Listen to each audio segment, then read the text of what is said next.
1 अक्टूबर 2024 को master circular को लागू करने के नाम पर एलआईसी ने अपने प्लान, उनके फीचर्स और एजेंट कमीशन आदि में कई बड़े बदलाव किए। जब एलआईसी द्वारा जारी किए गए सर्कुलर को ध्यान से पढ़ा गया तो उससे एक डराने वाली बात सामने आई और वो थी क्लॉबैक क्लॉज, यानी एजेंट से कमीशन की वसूली करना।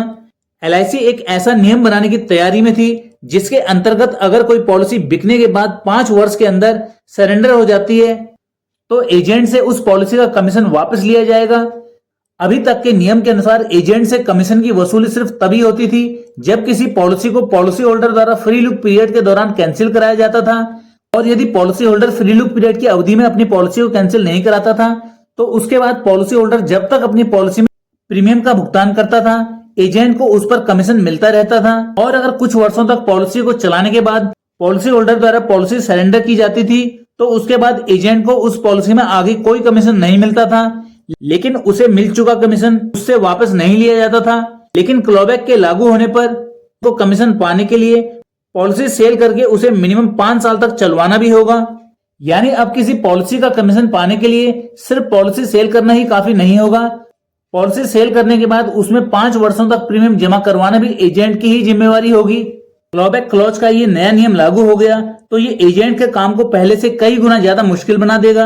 और हैरान करने वाली बात यह है कि इन सब कार्यों के बदले एजेंट को जो कमीशन मिलेगा वो भी पहले से 7% कम होगा। ऐसे में कोई भी एजेंट कैसे इन नियमों को स्वीकार कर सकता है?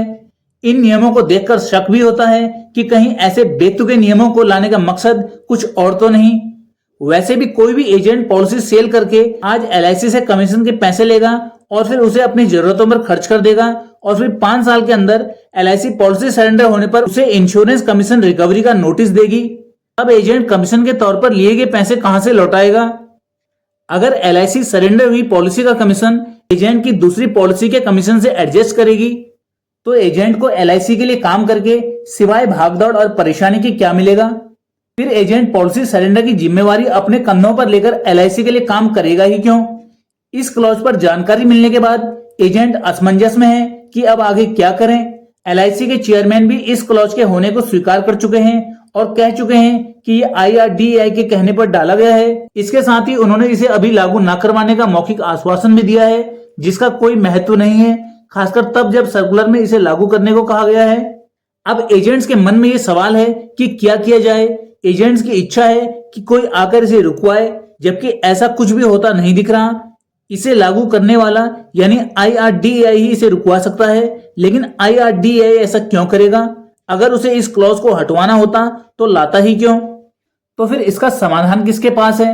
वास्तव में ये एजेंट्स की समस्या है और अपने हितों की रक्षा के लिए एजेंट्स को ही शांतिपूर्वक निर्णायक जंग लड़नी होगी। ये लड़ाई सिर्फ एलआईसी के 14 लाख एजेंट्स की ही नहीं है बल्कि सभी इंश्योरेंस एजेंट्स की है, फिर चाहे वो एलआईसी के एजेंट्स हों या प्राइवेट कंपनीज के, क्योंकि IRDAI ने ये नियम सभी इंश्योरेंस कंपनीज के लिए बनाए हैं जो सब पर समान रूप से लागू होंगे। इसलिए सभी इंश्योरेंस एजेंट्स को अपने हितों की लड़ाई खुद लड़नी होगी। ज्यादातर एजेंट्स की राय है कि जब तक उनकी मांगे नहीं मानी जाती तब तक एजेंट्स को नई पॉलिसी सेल नहीं करनी चाहिए, क्योंकि एजेंट जानते हैं कि इस नियम के लागू होने तक ही उनके पास इसे रुकवाने का समय है। लेकिन एजेंट्स की ये कोशिश तभी सफल होगी जब सभी एजेंट एकजुट होंगे, खासकर बड़े एजेंट्स जिनसे एलआईसी को मेन बिजनेस मिलता है। नए नियम से नुकसान भी सबसे ज्यादा उन्हीं का होने वाला है। एलआईसी की निर्भरता अपने बड़े एजेंट्स पर ज्यादा होती है। क्लॉबैक क्लॉज के विरोध में हड़ताल करके काम न करने की जो बात कही जा रही है उसकी सफलता काफी हद तक इन बड़े बड़े एजेंट्स पर ही निर्भर करेगी। हमारी पिछली वीडियो में एक व्यूअर का कमेंट आया था कि हमारी ब्रांच में एजेंट्स ने नया काम न करने का फैसला लिया है, लेकिन कुछ एजेंट्स ने चोरी छिपे एलआईसी को नया बिजनेस दिया। ये चिंता का विषय है। अगर एजेंट अपना कार्य पहले की तरह ही करते रहे तो इसका मतलब ये माना जाएगा कि एजेंट को क्लॉबैक क्लॉज का नया नियम स्वीकार है। फिर मौखिक विरोध या हड़ताल करने का कोई महत्व नहीं रह जाता। एलआईसी पर प्रेशर तब पड़ेगा जब आपके हड़ताल का असर उनके बिजनेस पर पड़ेगा।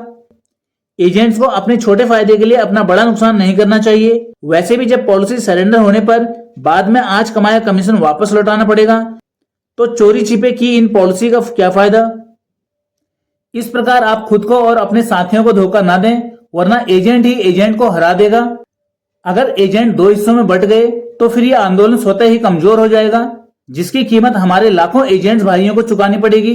इसलिए सभी एजेंट्स को इस पर एक बार फिर से गौर करना चाहिए और एक पक्का फैसला लेना चाहिए, यानी अगले 1 महीने कोई नया काम नहीं, मतलब कोई नया काम नहीं।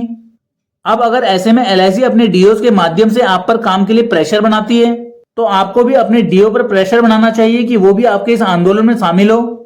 वैसे भी जब बात आत्मसम्मान पर आ जाए तो पैसे की सोच बहुत पीछे छूट जाती है। अगर किसी के मन में ये ख्याल आए कि काम बंद करने से हमारा घर कैसे चलेगा, तो लॉकडाउन के दिनों में काम बंद होने को याद करें। वैसे भी एलआईसी से कितने पैसे मिलते हैं?